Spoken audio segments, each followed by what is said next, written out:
হাসরের মাঠে যাদের বিচার করবেন, প্রথম 3 জন মানুষের বিচার করবেন। প্রথম একজনকে আল্লাহ রাব্বুল আলামিন ডাকবেন। ওই ব্যক্তি যখন সকলের সামনে উপস্থিত হবে, সব মানুষ হাসরের মাঠে একজন ব্যক্তিকে আল্লাহ পাক ডাকবে, আসো। সে আল্লাহর সামনে উপস্থিত হবে।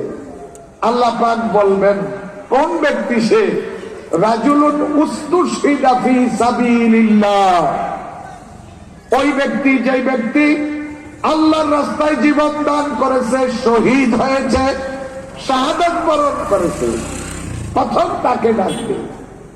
আল্লাহ পাক শহীদকে জিজ্ঞাসা করবে, কত বড় নেক আমল নিয়ে সে দুনিয়া থেকে গেছে। শহীদ, আল্লাহর রাস্তায় জীবন দানকারী। আল্লাহ রাব্বুল আলামিন তাকে জিজ্ঞাসা করবে, হে আমার বান্দা, আমি